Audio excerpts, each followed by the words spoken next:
السلام علیکم ورحمۃ اللہ وبرکاتہ۔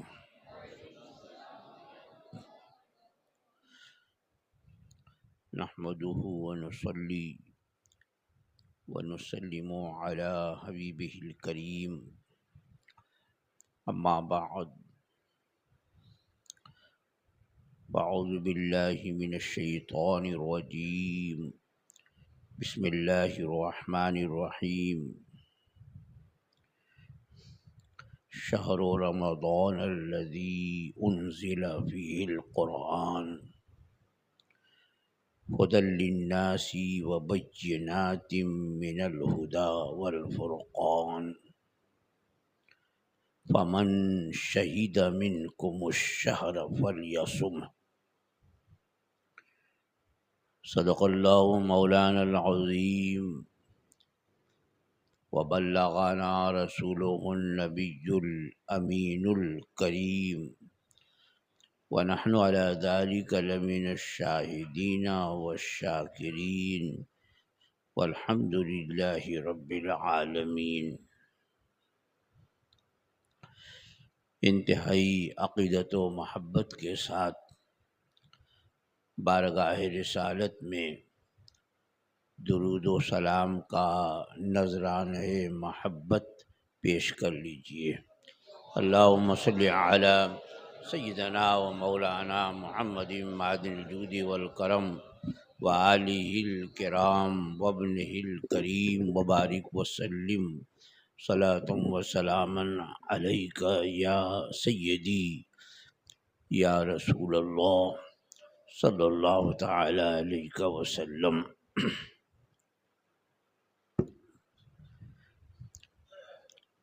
یہ شعبان المعظم کا مہینہ، جس کے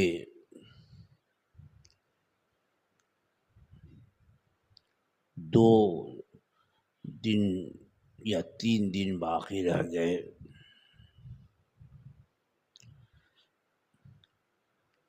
اس مہینے کے بعد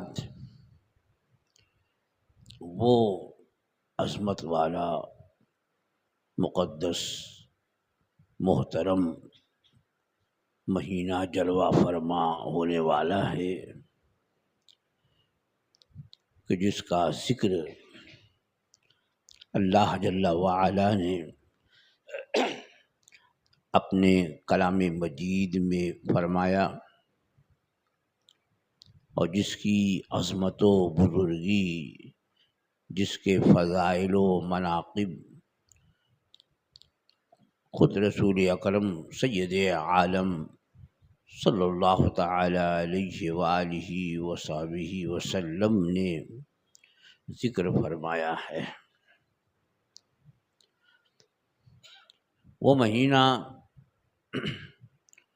جس کا نام اللہ جل وعلا نے اپنے کلام مجید میں بیان فرمایا، اور کسی مہینے کا نام قرآن مجید میں نہیں ہے۔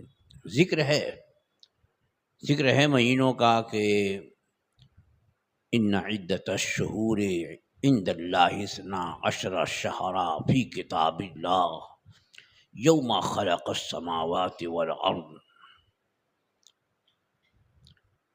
مہینوں کی گنتی اللہ کے وہاں 12 ہے، مہینے 13 نہیں ہوتے، 14 نہیں، مہینے اللہ کے وہاں 12 ہیں۔ فی کتاب اللہ، اللہ کی کتاب، لوح محفوظ میں مہینوں کی گنتی 12 ہے۔ یوم خلق السماوات والارض، جس روز اللہ نے زمین اور آسمانوں اور زمین کو پیدا فرمایا، اسی روز سے مہینوں کی گنتی 12 ہے، اور ان 12 مہینوں میں سے 4 مہینے حرمت والے ہیں۔ اس سے یہ بات واضح ہو گئی کہ بہت سے مہینے چل رہے ہیں، یہ سن عیسوی چل رہا ہے، اور ماغ پوس چلتا ہے، اور یہ چلتا ہے، وہ چلتا ہے، مراٹھی چل رہا ہے، گجراتی چل رہا ہے، ہندی چل رہا ہے، یہ سب کوئی 12 مہینے 13 مہینے۔ تو جو 12 مہینے کے سال لیتے ہیں وہ یہ کہہ سکتے کہ ہمارے ہی مہینوں کا ذکر ہے یہ ان عدت الشہور. تو ان سارے لوگوں کے اقوال کو باطل کرنے کے لیے فرمایا کہ ان 12 میں سے 4 مہینے حرمت والے ہیں. اب حرمت والے مہینے جنوری سے لے کر کے دسمبر میں کوئی حرمت والا مہینہ نہیں ہے. حرمت والے 4 مہینے جو ہیں وہ محرم الحرام سے لے کر اور ذی الحجہ تک جو 12 مہینے ہیں انہی میں 4 مہینے حرمت والے ہیں. اس سے سمجھ میں آیا کہ یہ 12 مہینے اسلامی 12 مہینے قمری اعتبار سے جو ہوتے ہیں چاند کے اعتبار سے. تو میں یہ بتا رہا تھا کہ مہینوں کا ذکر ہے اور حج کے مہینوں کا بھی ذکر ہے، لیکن کسی مہینے کا نام جو ہے وہ کلام مجید میں مذکور نہیں ہے سوائے رمضان المبارک کے. رمضان المبارک کا نام اللہ جل وعلا نے اپنے کلام مجید میں ذکر فرمایا اور فرمایا شہر رمضان الذی انزل فیہ القرآن، رمضان کا مہینہ جس میں قرآن نازل فرمایا گیا. تو قرآن یہ اللہ کی کتاب اور رمضان المبارک میں نازل ہوئی تو رمضان المبارک کی عظمت و بزرگی اور مہینوں پر بڑھ گئی. خاص طور پر اللہ جل وعلا نے ماہ رمضان کا نام لیا اور فرمایا کہ اس میں قرآن اتارا گیا. اب یہ کہ قرآن اتارا گیا تو کیا یک بارگی پورا قرآن جو ہے وہ رمضان المبارک میں نازل ہو گیا؟ تو ایسا تو نہیں ہے، بلکہ ہمارے آقا و مولا صلی اللہ تعالی علیہ وسلم پر قرآن مجید جو ہے نجمن نجمن سورتن سورتن آیتن آیتن اس طور پر 23 سال میں مکمل ہوا ہے. 23 سال لگے. تو سیدنا جبرائیل امین علیہ السلام کو حکم ہوتا یہ آیت لے جاؤ وہ آیت لاتے، یہ سورہ لے جاؤ وہ سورہ لے کے آتے. 23 سال میں تو ایک ساتھ قرآن مجید جو ہے سرکار پر نازل نہیں ہوا. تو اس کا معنی یہ ہو سکتا ہے کہ پہلی وحی جو سرور کائنات صلی اللہ تعالی علیہ وسلم پر نازل ہوئی، سیدنا جبرائیل امین علیہ السلام حضور کی بارگاہ میں پہلی وحی لے کر حاضر ہوئے، وہ رمضان کا مہینہ تھا. یعنی رمضان مبارک میں وحی کی شروعات ہوئی، اس لیے شہر رمضان الذی انزل فیہ القرآن کہ رمضان کے مہینے میں قرآن نازل فرمایا گیا. اور یہ معنی بھی ہو سکتا ہے کہ یکبارگی نزول لوح محفوظ سے، پورا قرآن مجید لوح محفوظ میں مذکور، اور لوح محفوظ سے آسمان دنیا پر، یہ آسمان جو نظر آتا ہے تو آسمان دنیا پر اللہ جل وعلا نے پورا کلام مجید قرآن حکیم فرقان مجید یہ نازل فرما دیا آسمان دنیا پر پورا ایک بارگی. اب وہاں سے سیدنا جبرائیل امین علیہ السلام کو جیسا حکم ہوتا ویسی آیت یا ویسی سورہ لے کر حضور کی خدمت میں آتے تھے. تو یہ بھی ہو سکتا ہے یہاں پر بھی کہ یک بارگی نازل ہوا یا آہستہ آہستہ 23 سال میں نازل ہوا، دونوں مفہوم ہو سکتا ہے. جس رات میں قرآن مجید کا نزول شروع ہوا اس رات کے بارے میں بھی اللہ جل وعلا نے فرمایا انا انزلناہ فی لیلۃ القدر، بے شک ہم نے اسے لیلۃ القدر میں شب قدر میں نازل فرمایا. لیلۃ القدر خیر من الف شہر، اور شب قدر تو 1000 مہینوں سے بڑھ کر، یعنی جس رات میں نازل ہوا، جس رات میں پہلی وحی سرکار پر نازل ہوئی تو وہ ایک رات 1000 مہینوں سے بڑھ کر. اور جس مہینے میں نازل ہوا وہ مہینہ سارے مہینوں سے بڑھ کر،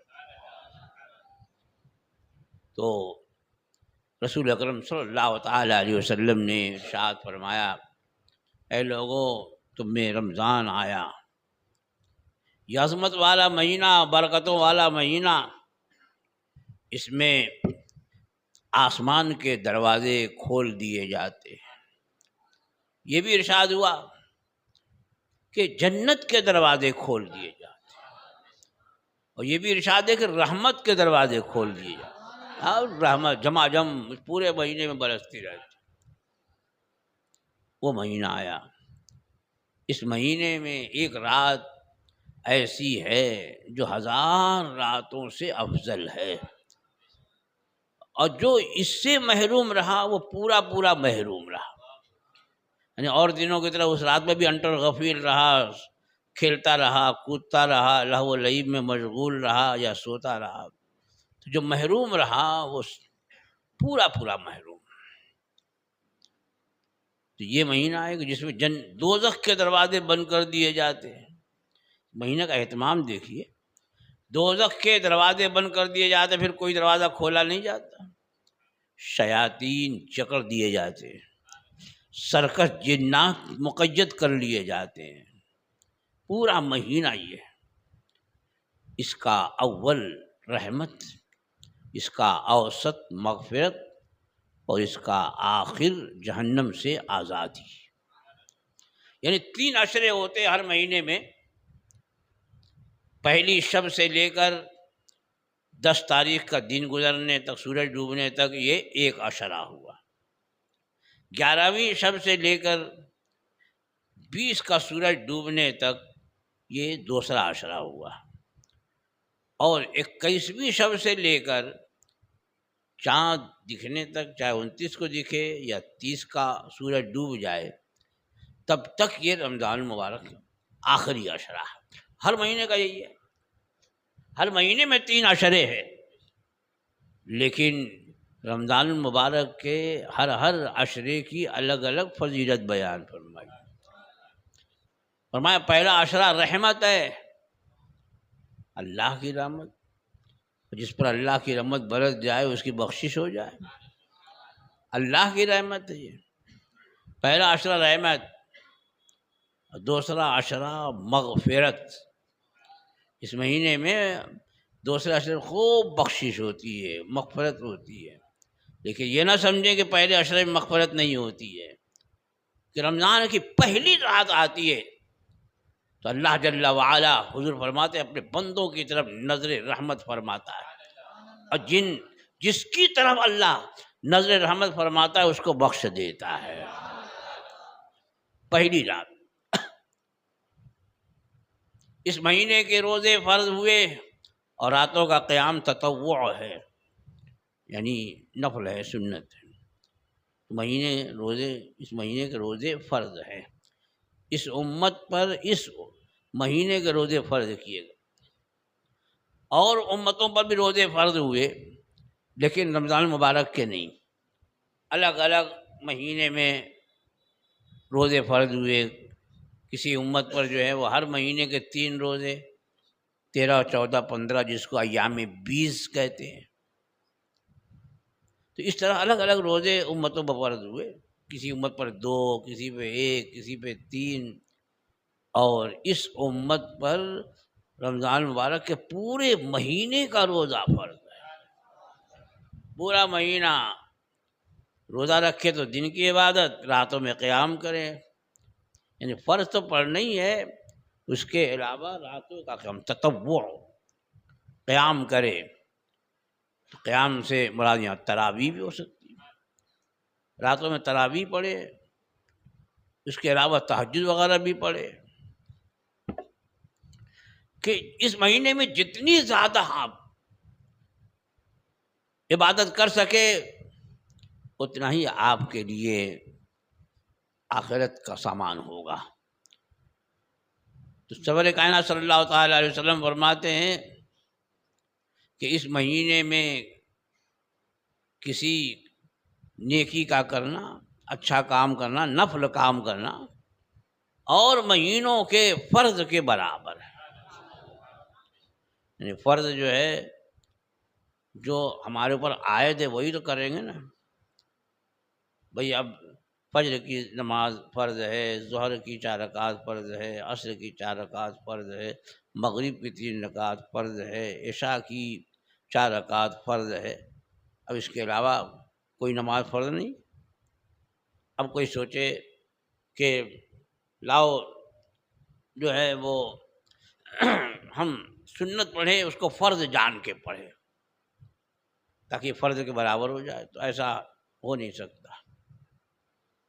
یہ رمضان المبارک کی خصوصیت ہے کہ کوئی بھی نفل کام کریں گے تو دوسرے مہینوں کے فرض کے برابر، اور اگر فرض کیا تو اور دنوں کے 70 فرض کے برابر، نماز پڑھی تو اور دنوں کے 70 نمازوں کے برابر، زکوٰۃ دی تو اور دنوں میں زکوٰۃ دیتا تو اس کے مقابلے میں رمضان مبارک میں ادا کی تو 70 گنا زیادہ ثواب۔ فرض ادا کر دیں، نفل ادا کریں تو دوسرے مہینوں کے فرض کے برابر۔ یہ وہ مقدس مہینہ ہے۔ میرے آقا صلی اللہ تعالیٰ علیہ وسلم فرماتے ہیں کہ جنت ابتدائے سال سے رمضان المبارک کے لیے آراستہ کی جاتی ہے۔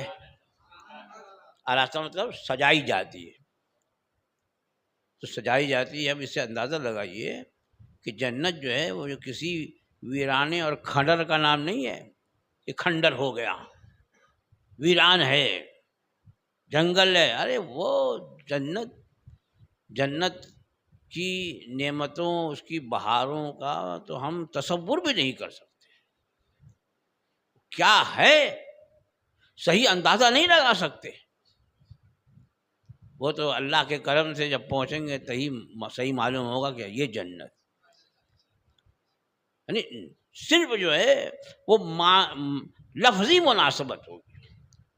لفظی مناسبت جیسے ہم کہتے ہیں آپ کا محل، وہ جنت کا محل، لیکن جنت کا محل ہوگا دنیا میں خوبصورت سے خوبصورت محل بھی اس محل کے مقابلے میں کچھ نہیں ہے۔ اب اندازہ اس سے لگائیے کہ حدیث پاک میں ہے کہ وہاں کے جو محلات ہیں تو اس کی اینٹ جو ہے، ایک اینٹ سونے کی اور ایک چاندی کی۔ اچھا، اینٹ جوڑنے میں مسالہ لگاتے، اس کو ہمارے وہاں گارا بولتے، گارا یہاں مسالہ۔ تو اب یہاں پر جو ہے مٹی یا سیمنٹ، بالو ملا کر کے سیمنٹ کا گارا، لیکن جنت میں جو گارا ہے وہ مشک ہے۔ مشک، اللہ، دنیا میں مشک کبھی دیکھنے کو نہیں ملتا۔ آپ کہو گے نہیں، اس طرح کی دکان میں چلے جائے دنیا بھر کا مشک ملے، وہ سب بناسپتی ہے، ڈال رہا ہے، ہاں اس کو خوشبو ملا دیا، اور اب تو کیمیکل آ گیا ہے، اس میں اس طرح کی خوشبو آ جاتی ہے۔ مشک جو ہے وہ سب سے قیمتی خوشبو، اور میرے خیال میں اس وقت جو ہے وہ سونے سے بھی زیادہ مہنگی ہوگی۔ پیسہ ہو تو سونا تو بڑی آسانی سے مل جائے گا، پیسہ ہو تو اب سونا جگہ جگہ دکان کھلی ہے، لیکن اصلی مشک جو پیسہ ہونے کے باوجود جلدی نہیں ملتا۔ اب دوا میں ڈالنے کے لیے جو نسخے ہوتے ہیں اس میں مشک کا ذکر ہے، لیکن کسی دوا میں جلدی مشک پڑتا نہیں ہے، زمانے میں ملتا ہی نہیں جلدی۔ کوئی دوا کا نام ہے دوا المسک، عربی میں مشک کو کیا بولتے ہیں؟ مسک۔ تو دوا کا نام ہی ہے دوا المسک، یعنی مشک کی دوا، اور اس میں اتنا بھی مشک نہیں ہے۔ ایسا قورمہ تیار ہے جس میں ایک بوٹی بھی نہیں ہے۔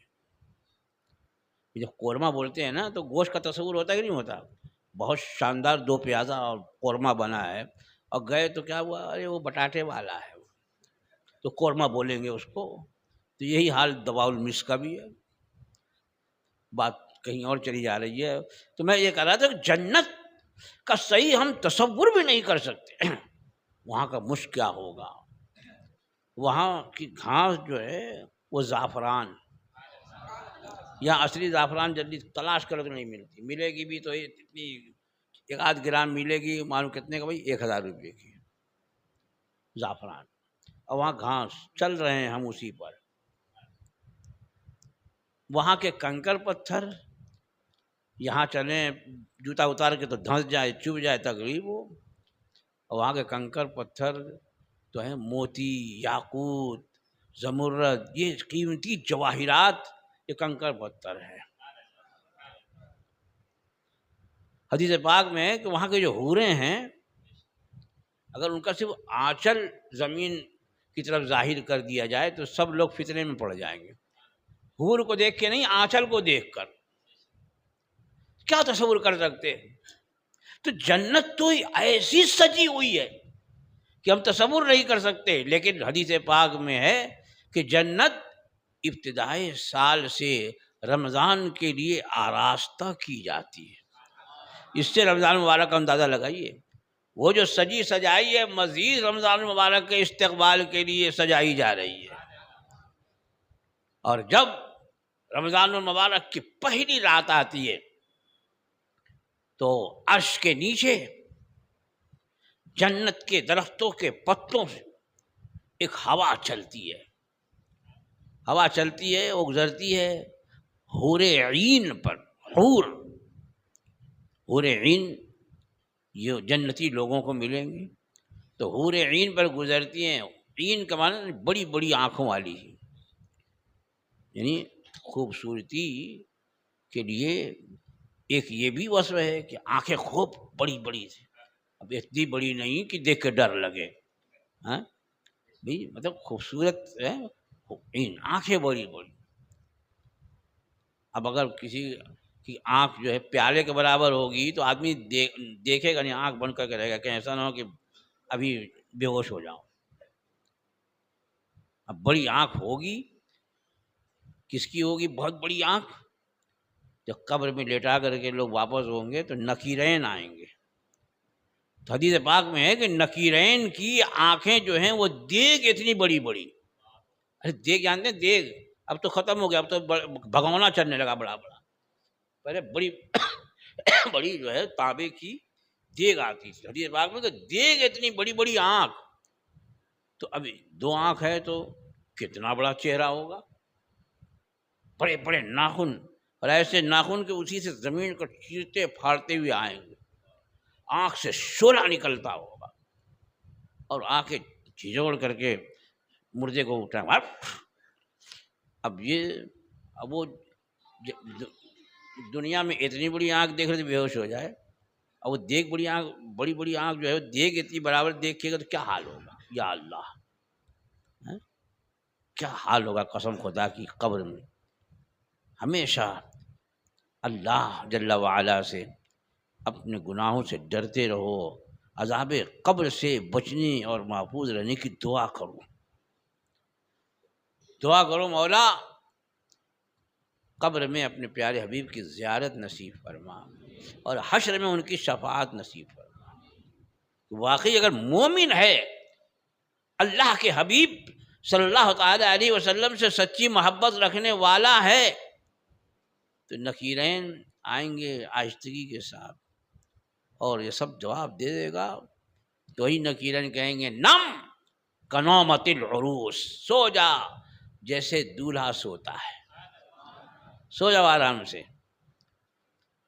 اور اگر جواب صحیح نہیں دیا تو کیا ہوگا؟ وہ ان کے ہاتھ میں گرز ہوگا جس کے بارے میں کہ اگر پہاڑ پہ رکھ دے تو ریزہ ریزہ ہو جائے. اسی گرز سے ماریں گے اور پھر قبر جو ہے وہ دبائے گی تو ادھر کی ہڈی ادھر، ادھر کی ہڈی ادھر آ جائے گی. اللہ عذاب قبر سے ہمیں بچائے اور عذاب حشر سے ہمیں محفوظ رکھے. تو بہرحال بات چل رہی تھی حور عین کی کہ وہ ہوا جو ہے حور عین سے پر گزرے گی رمضان کی پہلی رات.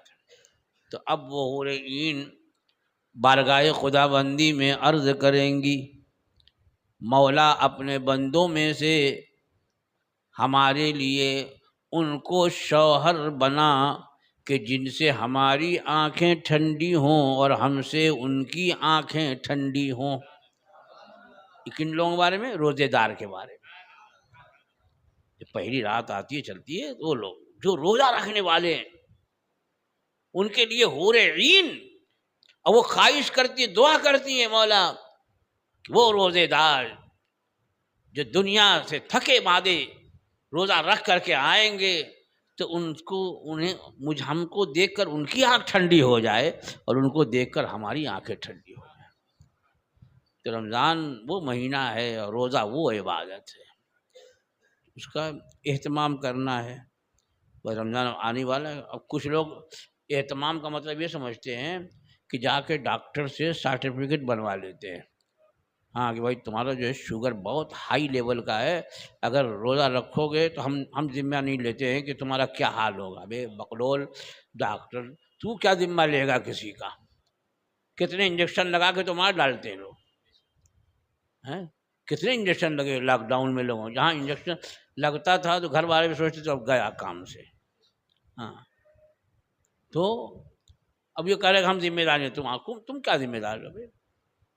وہ خالق کائنات، وہ زندگی اور موت کا پیدا فرمانے والا، وہ جسے بچائے اسے کوئی مار نہیں سکتا، اور وہ جسے مارنا چاہے دنیا کی کوئی طاقت اسے بچا نہیں سکتی.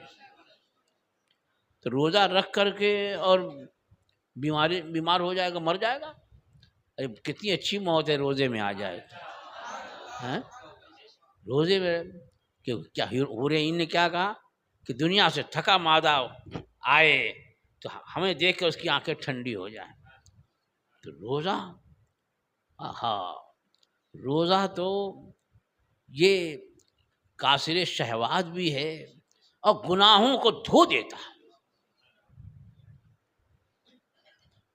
روزہ خوش دلی سے رکھو.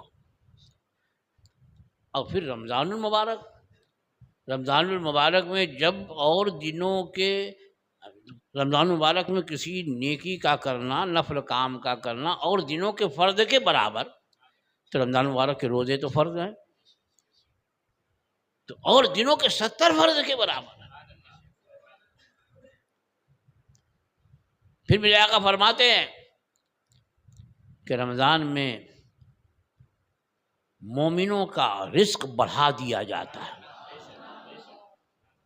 مومن کی روزی جو ہے روزی بڑھ جاتی ہے، اور یہ تو مشاہدہ ہے. روزی کا بڑھ جانا رمضان مبارک میں، اس کا تو مشاہدہ آپ کرتے ہوں گے. سال بھر جو چیز لوگوں کو، غریب لوگوں کو دیکھنے کو نہیں ملتی، یعنی دسترخوان پہ، ہاں مارکیٹ میں تو دیکھ ہی لیتے ہوں گے، وہ دسترخوان پہ دیکھنے کو نہیں ملتی، اور رمضان المبارک میں ایک ساتھ مل جاتی ہے. پورے اب آپ خود غور کریے، پورے سال دسترخوان پر اتنی نعمتیں نہیں ہوتی ایک ساتھ، الگ الگ ہوں گی. اب آم کا سیزن ہے تو آم چل رہا ہے، انگور کا سیزن ہے تو انگور چل رہا ہے، سیب کا سیزن ہے تو کیلے کا سیزن ہے. دیکھیں گے بھائی مہنگا ہے کہ سستا ہے، ہاں چلے. اور رمضان میں کتنا ہی مہنگا ہو کوئی پھل دیکھیے تو دسترخوان پہ حاضر ہے. غریب سے غریب فرد بھی، اس کا بھی دسترخوان اگر روزے دار ہے تو اس کا بھی دسترخوان جو ہے آباد رہتا ہے. سال بھر یہ کیفیت نہیں ہوتی. یہ رمضان المبارک کی برکتیں ہیں کہ مومن کا رزق بڑھا دیا جاتا ہے. پھر فرماتے ہیں کہ اس مہینے میں اگر کوئی کسی روزے دار کو افطار کرائے تو اس روزے دار کے ثواب کے برابر اس افطار کرانے والے کو بھی ثواب ملے گا. یہ مطلب نہیں ہے کہ اس کا ثواب گیا کہ آپ لوگ دوسرے کو اب کون جائے گا کھانے، اپنا ثواب ادھر چلا جائے گا. نہیں، آپ کا ثواب اپنی جگہ ہے، وہ ٹس سے مس نہیں ہوگا، لیکن اتنا ہی ثواب اس روزہ افطار کرانے والے کو بھی ملے گا. بعض صحابہ کرام نے عرض کی حضور ہم میں سے بہت سے لوگ وہ ہے جو وہ چیز نہیں پاتے جس سے افطار کرائیں. انہوں نے سوچا ہوگا خوب دسترخوان لگے ہو، تو وہ چیز نہیں ہے اس کے وقت، بہت غربت تھی اس زمانے میں. ارے غربت یعنی کسی چیز کا گھر میں نہ ہونا یہ عام بات تھی. ساری کائنات کے مالک و مختار ہم سب کے آقا مولا صلی اللہ تعالی علیہ وسلم کہ گھر کا یہ حال تھا کہ حضرت ام المومنین عائشہ صدیقہ رضی اللہ تعالی عنہا فرماتی ہیں کہ ایک عورت اپنی 2 بچیوں کو لے کر میرے وہاں آئی. بھوکے تھے وہ لوگ، تو میرے گھر میں 3 کھجوریں تھیں. 3 کلو نہیں، آج کل تو کلو سے کم کسی گھر کھجور نہیں ہوگی. اب تو جو ہے وہ اس قدر جو ہے ایکسپورٹ اور امپورٹ ہونے لگا کہ مدینہ شریف کی کھجور ڈائریکٹ جو بمبئی میں آپ کو ملتی ہے. تمور المدینہ لکھا بھی رہتا ہے، اب کھانے پہ معلوم ہو جاتا کہ یہ مدینہ شریف کی کھجور ہو. اس زمانے میں ام المومنین حضرت عائشہ صدیقہ فرماتی ہیں 3 کھجوریں تھیں. میں نے اس خاتون کو دی تو اس نے اپنی دونوں بچیوں کو ایک ایک دی. بچیاں کھجور کھا. اب یہ اس نے سوچا کہ میں منہ تک لے، اتنے میں وہ کھا کر کے اور اپنی ماں سے کہتے ہیں کہ امی اور دے دو. تو اس عورت نے اس کے 2 ٹکڑے کیے اور اس نے ان دونوں کو دے دیا اور چلی گئی. سرکار تشریف لائے تو ام المومنین حضرت عائشہ صدیقہ رضی اللہ تعالی عنہا نے اس واقعے کو ذکر کیا. سرکار نے فرمایا کہ اس عورت نے جنت خرید لی. بچیوں سے آدمی کو ان کی پرورش کرنا، ان کے لیے ایثار اور قربانی، یہ جنت کا حقدار ہو جاتا ہے. آج ماحول یہ ہے کہ اگر بچی پیدا ہو تو کیا ہے، لڑکی ہوئی ہے، ارے کسی نے کہا بھائی ارے تمہارے اولاد ہوئی ہے، مٹھائی کھلاؤ. ابھی کیا اولاد ہے، لڑکی تو ہوئی ہے. جب لڑکی ہوئی ہے تو کوئی اولاد ہی نہیں ہے وہ. جبکہ لڑکی کے بارے میں خاص طور پر احادیث کریمہ میں، لڑکوں کے بارے میں نہیں ملتا، لیکن لڑکی کے بارے میں کہ سرکار دو عالم صلی اللہ تعالی وسلم نے فرمایا کہ جس کی 3 لڑکیاں ہوں اور ان کی اس نے دیکھ ریکھ کی، پرورش کی، تعلیم و تربیت کی، یہاں تک کہ اب انہیں اس کی ضرورت نہیں رہی، تو وہ شخص جو ہے جنت میں میرے پاس اس طرح ہوگا. ہم وہ جنت میں ایسے ایسے ہوں گے. تو ایک صحابی، اب سرکار کی بارگاہ ہے تو وہ عرض کرتے ہیں حضور اور جس کی 2 بیٹیاں ہوں، 2 بیٹیاں ہوں، میرے آقا کا دربار ہے.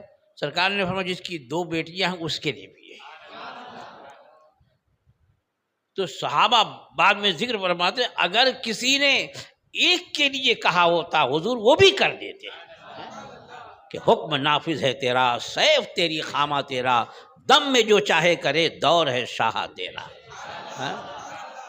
تو اب بات آئی تھی تو اب بچیوں کی، جو بچیوں کے لیے تو ہے، کوئی بتا دے کہ لڑکوں کے بارے میں بھی کہا ہو. ارے بھائی وہ لڑکا بڑا ہوگا نا تو ہمارا بڑھاپے کا سہارا بنے گا، پتہ نہیں تم بڈھے ہوتے ہو کہ نہیں ہوتے ہو، اور وہ جوان ہوتا ہے کہ نہیں ہوتا.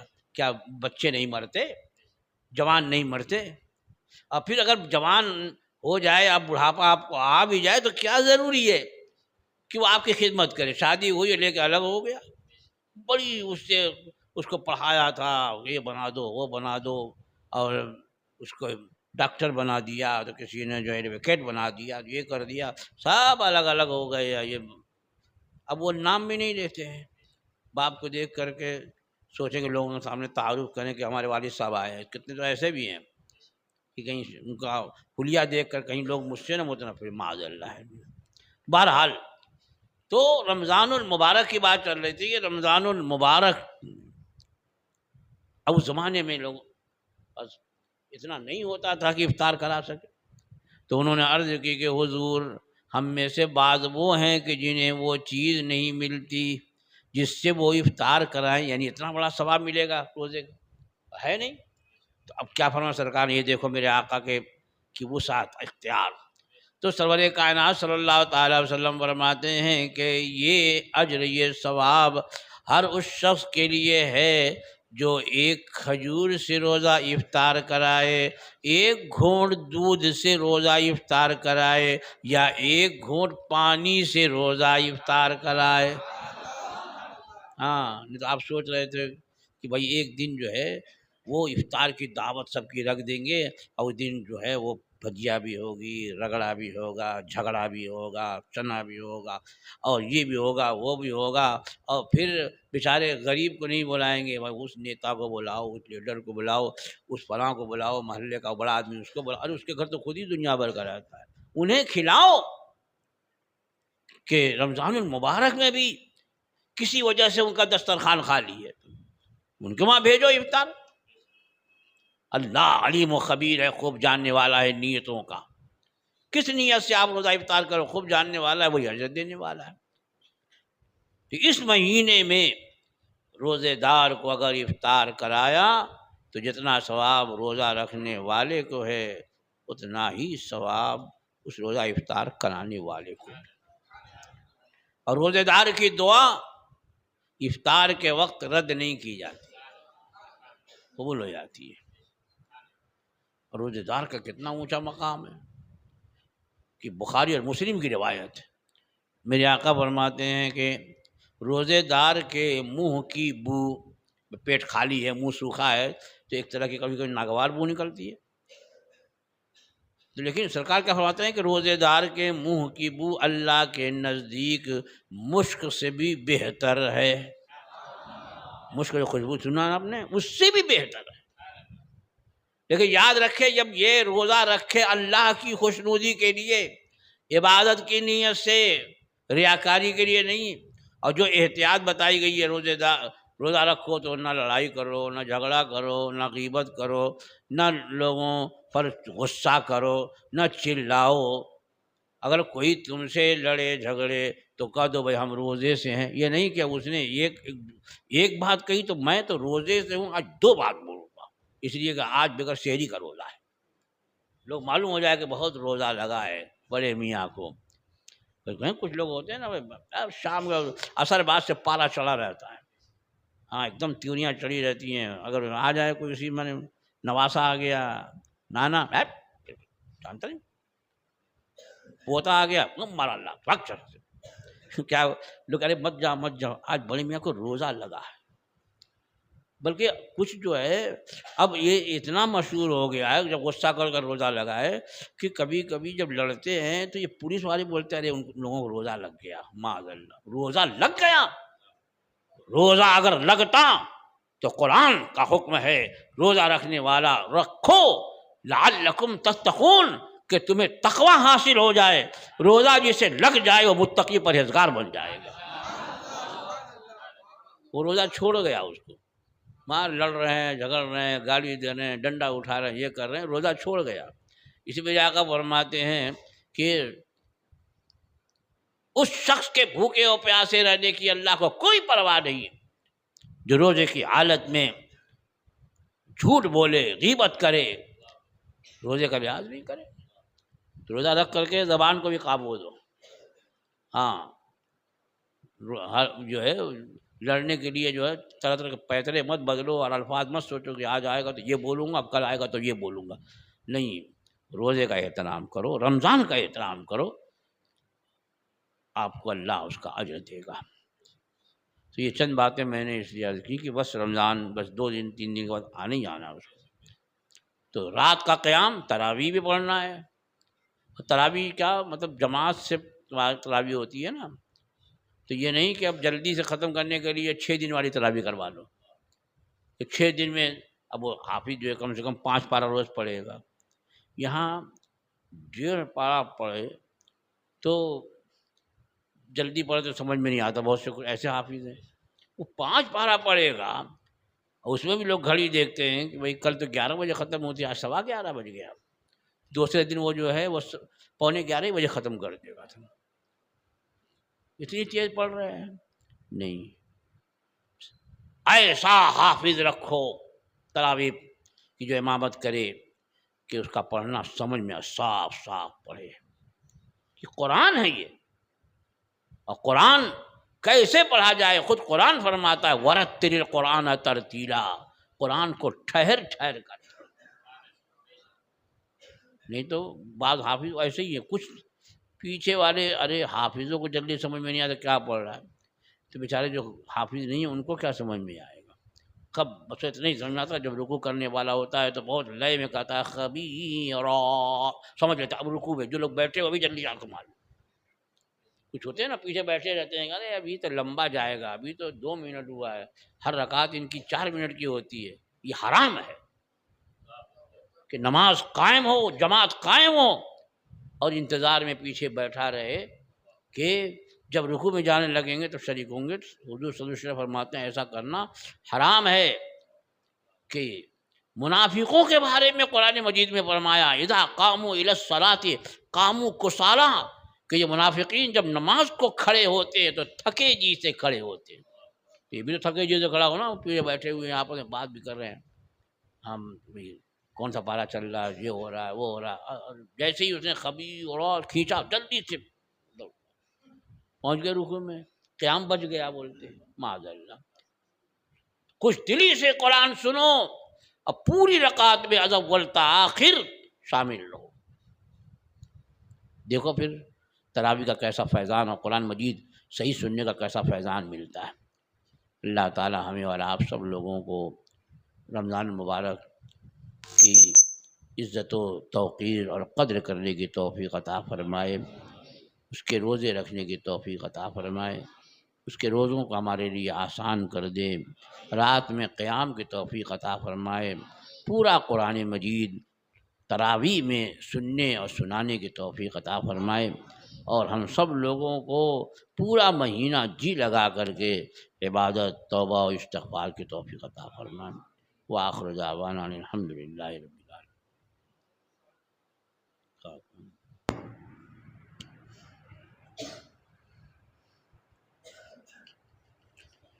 السلام علیکم ورحمۃ اللہ وبرکاتہ۔